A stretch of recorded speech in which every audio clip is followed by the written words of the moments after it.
नमस्कार साथीहरू, तपाईहरूलाई फिक्स्ड डिपोजिटमा भन्दा पनि बढी इन्ट्रेस्ट दिने कुनै पनि सेक्युरिटीमा इन्भेस्ट गर्ने मन छ? यदि छ भने तपाईँको त्यो सपना साकार हुन सक्छ डिबेन्चरले। डिबेन्चर के हो त? यसका फिचर्सहरू के छन्? डिबेन्चर्सको फाइदा बेफाइदा के रहेको छ? डिबेन्चर्स कति प्रकारको रहेको छन्?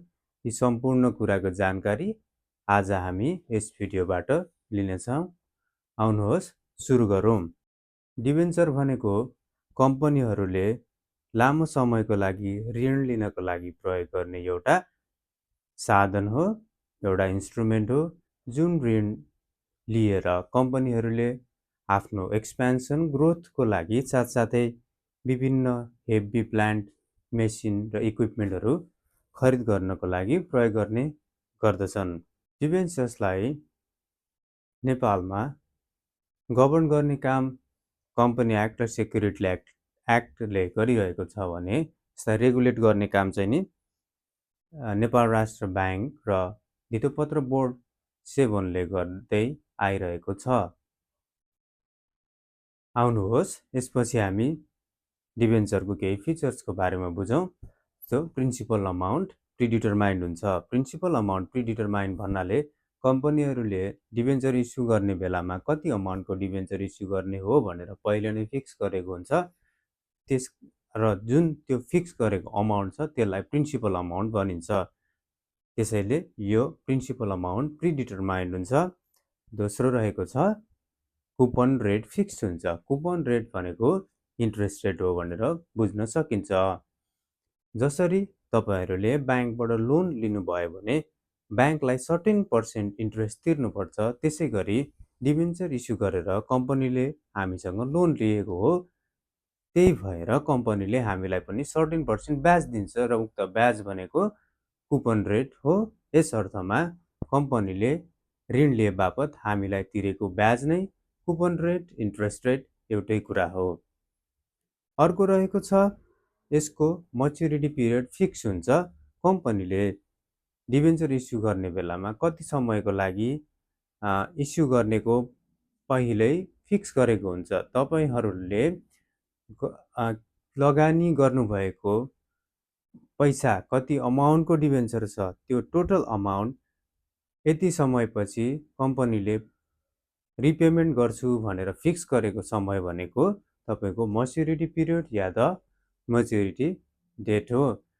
साथै यसमा इन्ट्रेस्ट पेमेन्ट फ्रिक्वेन्सी पनि फिक्स हुन्छ भन्नाले वार्षिक, अर्धवार्षिक रूपमा कसरी ब्याज दिने हो, एन्युअल्ली, सेमी एन्युअल्ली कसरी ब्याज चाहिँ कम्पनीले तपाईहरूलाई प्रदान गर्ने हो, यो कुरा पनि प्रिडिटरमाइन गरेको हुन्छ। अब आउनुहोस् डिबेन्चरको फाइदाको बारेमा जानकारी लिउँ र कम्पनीलाई के फाइदा छ त डिबेन्चरले। कम्पनीको लागि no dilution of the ownership हुन्छ। डिबेन्चरबाट पैसा उठाउँदाखेरि कम्पनीले आफ्नो सेयरमा आफ्नो पकड गुमाउनु पर्दैन, सेयरलाई कम गर्न पर्दैन। सेयर कम नगरिकन तपाईहरूसँग उसले पैसा लिन्छ। यसको मतलब के हो भन्दाखेरि तपाईहरू कम्पनीको क्रेडिटर हुनुहुन्छ, ना कि ओनर। त्यही भएर ओनरसिपमा डाइल्युसन हुँदैन। अर्को तपाईहरूलाई जुन इन्ट्रेस्ट पेमेन्ट गर्छ कम्पनीले त्यसमा ट्याक्स बेनिफिट हुन्छ कम्पनीको लागि पनि। साथै कम्पनीको लागि यो लङ टर्म फाइनान्सिङ हुने हुन्छ र एउटै प्रोजेक्टको लागि भनौँ अथवा घरिघरि कम्पनीले आफ्नो फन्डमा कमी आउने समस्यासँग जुझ्नको लागि यो एकदमै सजिलो उपाय हुन सक्छ। र कम्पनीको लागि यो फिक्स्ड कस्ट अफ क्यापिटल हो, किनकि प्रत्येक पिरियडिकल्ली कति इन्ट्रेस्ट पेमेन्ट गर्नुपर्छ भन्ने कुरा प्रिडिटरमाइन हुने भएकोले कम्पनीको लागि यो फिक्स्ड कस्ट अफ क्यापिटल हुन जान्छ र कम्पनीलाई फर्दर प्लानिङ गर्नको लागि सजिलो हुन्छ। र साथै इन्भेस्टरको तर्फबाट हेर्ने भने इन्भेस्टरलाई के फाइदा छ त? इन्भेस्टरको लागि यो फिक्स्ड इन्कम हो। फिक्स्ड इन्कम कसरी हो भन्दाखेरि जुन कम्पनीले तपाईलाई पिरियडिकल्ली इन्ट्रेस्ट पेमेन्ट गर्छ त्यो इन्ट्रेस्ट पेमेन्ट भनेको तपाईको फिक्स्ड इन्कम हो। यसमा तपाईहरूलाई अर्को फाइदा हुने भनेको यो कोल्याट्रल ब्याक्ड हुन्छ डिभेन्चर। डिभेन्चरहरू इस्यु गर्ने बेलामा सर्टेन कोल्याट्रल राखेर इस्यु गरिएको हुने हुँदाखेरि केही हदसम्म रिस्क पनि मिटिगेट गर्नको लागि सजिलो हुन्छ र यो लिक्विडेट गर्नलाई सजिलो छ। सेकेन्डरी मार्केटबाट ट्रान्ज्याक्सन गर्न मिल्ने भएकोले तपाईँले चाहेको खण्डमा तपाईँलाई इच्छा लागेको समयमा सेकेन्डरी मार्केटबाट तपाईँले डिभेन्चरलाई बेच्न पनि सक्नुहुन्छ। र अर्को भनेको इन केस कुनै बेला कम्पनी नै लिक्विडेट हुने अवस्था आयो, सपोज मानौँ कम्पनी नै कोल्याप्स भएर क्लोज हुने अवस्था आयो भने पनि पेमेन्ट गर्नुपर्दा डिभेन्चर होल्डर्सहरूलाई प्राथमिकतामा राखेर पेमेन्ट गरिन्छ। यसरी हेर्दाखेरि डिभेन्चर इन्भेस्ट केही हदसम्म त हाम्रो सुरक्षित देखिन्छ। अब आउनुहोस् डिभेन्चर कति प्रकारको छन् त्यसको बारेमा थोरै जानकारी लिउँ। एउटा हुन्छ फ्लोटिङ रेट र fixed rate debenture, floating interest rate debenture र fixed interest rate debenture. Floating भनेको के हो भन्दाखेरि जुन कम्पनीले फर्स्टमा इस्यु गर्दाखेरि 80% कुपन रेट तपाईँहरूलाई दिन्छु भनेको हुन्छ, त्यसलाई चाहिँ बेन्चमार्कको रूपमा राखेर विभिन्न बजारमा हुने तत्त्वहरूले प्राइस बढेको खण्डमा तपाईँको इन्ट्रेस्ट रेट पनि बढाउने गरी जुन इन्ट्रेस्ट रेट बढाउँदा तपाईँहरूको इन्कम पनि बढ्ने हुन्छ, त्यो इन्ट्रेस्ट रेट बढाउने गरी तयार गरिएको र त्यसरी इस्यु गरेको डिभेन्चर चाहिँ फ्लोटिङ इन्ट्रेस्ट रेट डिभेन्चर हो भने फिक्स्ड इन्ट्रेस्ट रेट भनेको इन्ट्रेस्ट रेट सुरुमा जति भनेछ लास्टसम्म पनि त्यति नै रहिरहने, जुन एक्ज्याक्टली हामीले डिभेन्चरको डेफिनेसनमा कुरा गरिएको थियौँ फिक्स्ड इन्ट्रेस्ट रेट हुन्छ भनेर। त्यो फिक्स्ड इन्ट्रेस्ट रेट रहने कुरा चाहिँ फिक्स्ड इन्ट्रेस्ट डिभेन्चर हो। र अर्को रहेको छ कन्भर्टिबल र नन कन्भर्टिबल डिभेन्चर्स। कन्भर्टिबल डिभेन्चर्स भनेको त्यस्तो डिभेन्चर्स हो जुन चाहिँ आफ्टर द म्याच्युरिटी पिरियड त्यसलाई चाहिँ नि कन्भर्ट गर्ने अप्सन हुन्छ। कन्भर्ट केमा भन्दाखेरि इक्विटी सेयरमा कन्भर्ट गर्न सकिने अप्सन हुन्छ। अब यो कन्भर्जनमा पनि दुई प्रकारको हुन्छ, एउटा चाहिँ पार्सियल्ली कन्भर्ट र अर्को चाहिँ fully convert debenture. Partially convert भनेको चाहिँ नि यसको सर्टेन पर्सेन्ट चाहिँ नि डिभेन्चरको सर्टेन पर्सेन्टलाई चाहिँ नि इक्विटी सेयरमा कन्भर्ट गर्न सकिने, र फुल्ली कन्भर्जन भनेको चाहिँ पूर्ण रूपमा नै इक्विटी सेयरमा कन्भर्ट गर्न सकिने खालको डिभेन्चर चाहिँ नि कन्भर्टिबल डिभेन्चर हो। र नन कन्भर्टिबल डिभेन्चर भनेको सिम्पल नर्मल डिभेन्चर हो जुन डेफिनेसनमा हामीले भनेका थियौँ fixed amount, fixed interest rate, fixed maturity पिरियडमा यसको सेटलमेन्ट हुनेलाई नन कन्भर्टिबल डिभेन्चर हो। अर्को रहेको छ रिडिमेबल र इरिडिमेबल डिभेन्चर।